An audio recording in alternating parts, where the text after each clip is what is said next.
Morning. Something new. Different. Yeah, different. Yeah. All in today. Vinny? Yeah. I just wanted to ask, well, a lot of transfer speculation at the moment. Mo linked with Al Hilal, yourself linked with Kvaratskhelia, Chiesa linked with Napoli, Harvey linked with Brighton and Dortmund. What substance is there to any of that? When you said yourself linked with, I was like, which club is going to say now? But you mean as a club, we are linked with Kvaratskhelia. What I make of that is that it's January, and I think I said it after the West Ham game. That don't disappoint me. Please come up with all these clubs and all these players that are in the interest from us, or the ones that don't play a lot for us going to go somewhere else. Yeah, that's what's happening now. And 9 out of 10 times, 99 out of 100 times in the end of the window, it's been clear that almost all of these stories weren't true. So what can I comment about it? That the rumors keep going for it, but no comments from my side. What you can tell us about, though, is the players that you have available to you. So Szoboszlai, Quansah, how are they?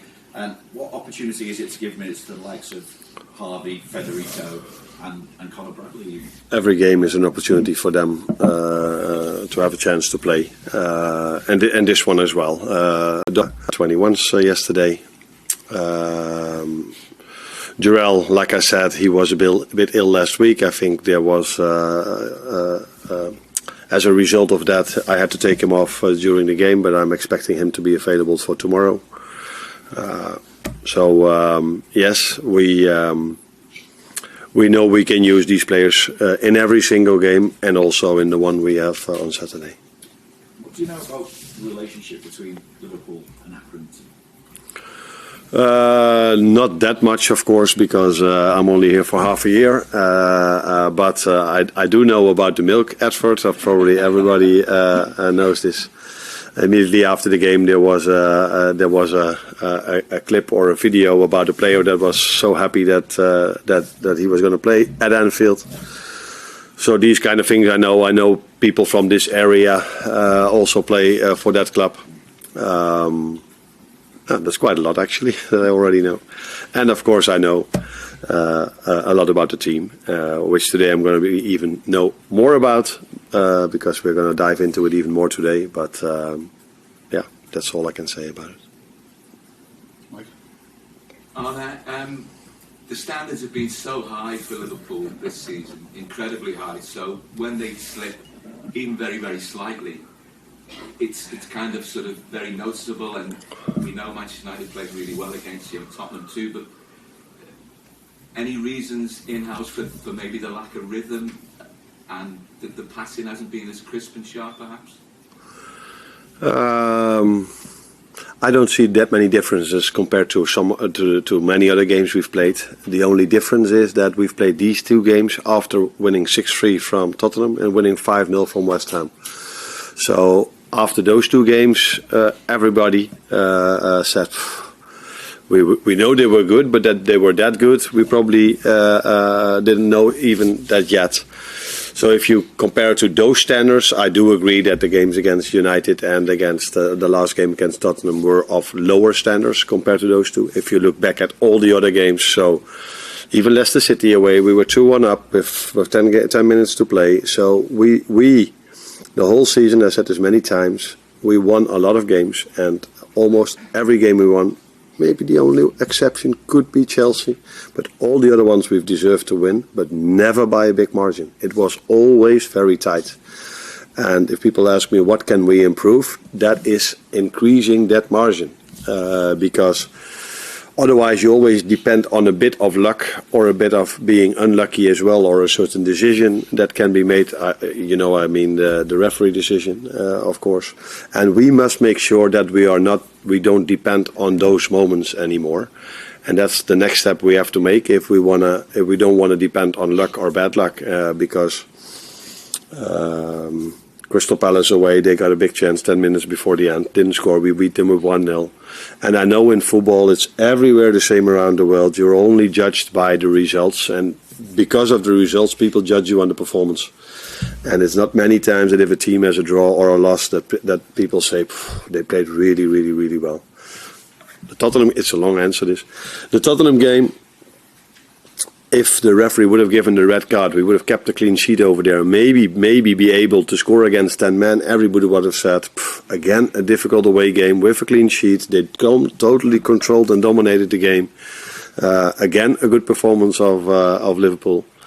And now, because we conceded the goal, it's all about us being a bit more sloppy and all these kind of things. That's what this industry is about, and it's up to me to see, is there really so much difference between us playing Leicester City, playing Ipswich away, playing Crystal Palace away? And I think we are still the same team, also in terms of performance. So this game represents an opportunity for lots of players who've been on the fringe of things and haven't been able to play as many games as they would have liked, certainly. And if you look at Harvey Elliott in particular, he's had problems with injuries, which have undermined his opportunities to progress. But he's such a talented player that when you get to that stage, he can only learn so much in training, can't he? So he does need games, and otherwise he kind of like hits a brick wall. I agree with you. He's a talented player. He's been this for us for so long. In recent weeks, he comes in quite a lot and gets his minutes over there. But like it is for him, like it is for all the others, they are in competition with many other good players as well. And he was very unlucky that I think it was after 2 games he got injured, was out for a long time. And what I've seen till now, with almost all of our players that have been out for quite a while, that it's in this league, in this tempo, in this intensity, in the quality we have, but the other teams have as well, it is not so easy to come back and be at your best immediately. I see this not only with Harvey, I see this with, like I said, with almost all the other players that have been out for 5, 6, 7 or 8 weeks. And that is the balance we have to find, because by giving them playing time to get back to the best level, but still be able to win every game. Because like I just said, our margins are constantly small. Is that the right word? Yeah, small. And if you're 5-0 up, you can out an hour or a half or even longer. But that is not the way we won our games till now. And that's also the reason why, if we have 1 or 2 times we are a bit unlucky that we can draw a game or lose a game. Indeed. Hi, Arne. The stats show team need to look at to give Trent more protection. It might be true if you tell me. Mostly he's about the stats, but is that by a margin? Is we are talking here about right side 70%, left side 30%, or is it? The stats show on the Liverpool's right is 44. And left? Left 32. 42. Okay, so that is more, but it's not by a mile. So. Could also mean that we attack a lot on our right side, that they pick up the ball and then play their counter-attack over that side. So if it's only 12%, I don't see anything in this. What we do have to see is how we concede our chances, how we concede our goals. And that's not only about our right side, because if they attack on our right side, they still have to go to the middle to find the goal. It's the players from the left side that have to come inside, have to defend that as well. So I do see a certain pattern in the goal we concede, but I don't see the pattern if it's about Trent, if that's what you mean. Not at all. Trent has had one difficult game and we're okay to good, and mainly he had great games when he played for us this season. So I know there's a lot of focus on him at the moment, but I would also like to highlight the focus on how well he did when he came in the last half hour and how our fans reacted on him. That is what pleased me even more during that game. Carl? What are the different challenges of facing a team from the lower divisions who come to Anfield to say it's such a big experience? What are the challenges? Yeah. I think every team that plays against us, it's a special occasion for every team we face, but especially for a lower league team. So they will be all up for it. They've lived towards this game for many weeks, probably 9 out of 10 times. All players are fit. Then there's no one suspended. So and the challenge is always to bring the best out of ourselves. So I think everybody could understand that if you go to a Champions League final, everyone is completely hyped up and ready, and that is for them today. Tomorrow it's going to feel as if it's the Champions League final. So we have to be aware of that. And 9 out of 10 times, then the first 25 minutes, half hour is the most difficult part of the game, because they will still be very intense, and it's up to us to be ready for them, wanting to play the best game of their lives, and that is what we have to do as well. What's your experience of playing teams who are at much lower level than you, either as a player or as a manager? Do you still any shocks or upsets? I mostly played at a team that were not as good as the one we faced. That's not completely true, but large parts of my career was true. My experience as a manager, I don't know. When I was at Feyenoord, I always said that I was unlucky in the draw. The draw, what we mean? And what I mean with that is that almost every time we had a draw, we had the most difficult one that we could get in that draw, and that means you play the same team that plays in the same league, where other teams maybe sometimes had we call this an amateur club. That means that there are no professionals. That's in Holland. That can be sometimes the situation. So I don't remember playing against a very low league club in my managerial career in Holland, to be fair. But I was only a manager there for 3 or 4 years, so that's something to do with it as well. Hi, Arne. I am kind of interested in the patterns you notice in us conceding, but I dare say you're probably not going to tell me about that here. So my question is more about rest and rhythm between West Ham game. After I think it was 6 games in 19 days or something like that.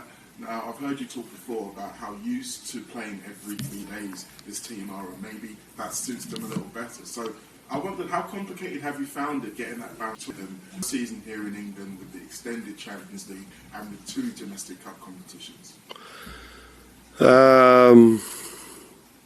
It's not difficult because I think if you are in a league like this and you play so many games, that it's one of the most important things you can do is give players some rest once in a while when it's possible.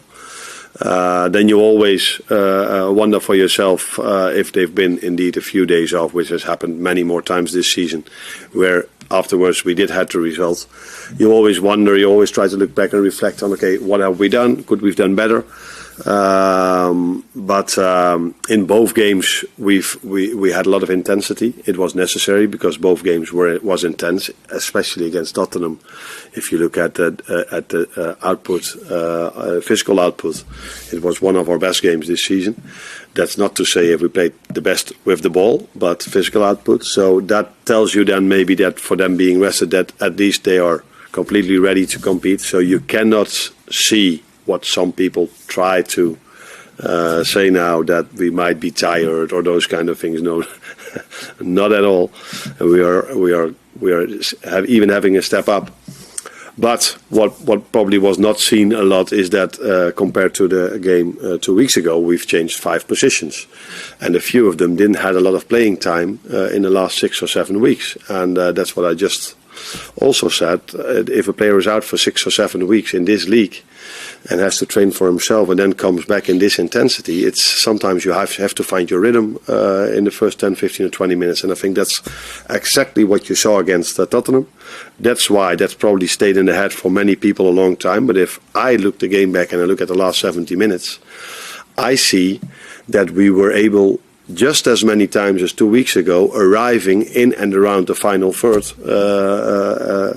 of Tottenham just as many times 2 weeks ago. Now, there was a difference in the final third. We were not creating as much chances from getting into those positions as we did 2 weeks ago. But that is a normal situation in the season. That's the most difficult part of the pitch, the final third, and sometimes these attackers create chance after chance, and sometimes it's a bit harder. So I don't see anything into this. Just on rhythm and Chiesa, it's obviously been a tough start for him here with fitness and keeping. What do you want to see from him in the second half of this season? Is tomorrow maybe a chance for him to start to get some of that rhythm and match fitness? Yeah, like I said, every game is a chance for every player to get some playing time. It's not only for him being difficult because all of the things you just said, I'm not going to say all these things again in terms of match fitness. It's also that he has to compete with the likes of Cody Gakpo, Luis Diaz, Diogo Jota, Darwin Núñez and Mo Salah. And everybody here knows the numbers Mo Salah brings in. There's not many times a reason to take him out. Before he's so fit. I said many times before, he was the fittest player that came in pre-season. And he does everything every single day to keep this match fitness, and he wants to play every game, and he shows up every single game. So it's not only about Federico when we are talking about him being limited in his playing time. It's also about the others. But in terms of Federico, it definitely has to do with the way he came in. I don't know the English word. So the rest were already training a lot, and we had to bring him up in terms of match fitness. So it's a combination of reasons why he didn't play that much yet. But let's wait and see in the upcoming weeks and months if he's able to help us, because the second half of the season is even more important than the first half. Tom? Just wanted to ask about Rio and Guma and Shane Ione, whether this might be an opportunity. I know they've been training with you of late.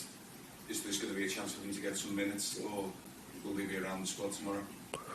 Like I said, I didn't say it yet, but we still have to train. Yesterday we couldn't because our flight going back to London arrived quite late here, so we gave them as a result of that a day off. So we have to wait and see how everybody is recovered today. And then we have to make a decision which players we're going to bring to the game. But Trey has been in the squad many times already. I think Rio only once, Southampton away, I think. But these players are doing really well when they train with us, doing really well when they play with the under-21s. So as long as they keep doing that, their chances of getting their moment in the first team will increase, of course. Any more? No? All more? Thank you. Thank you. Thank you. What did your club do?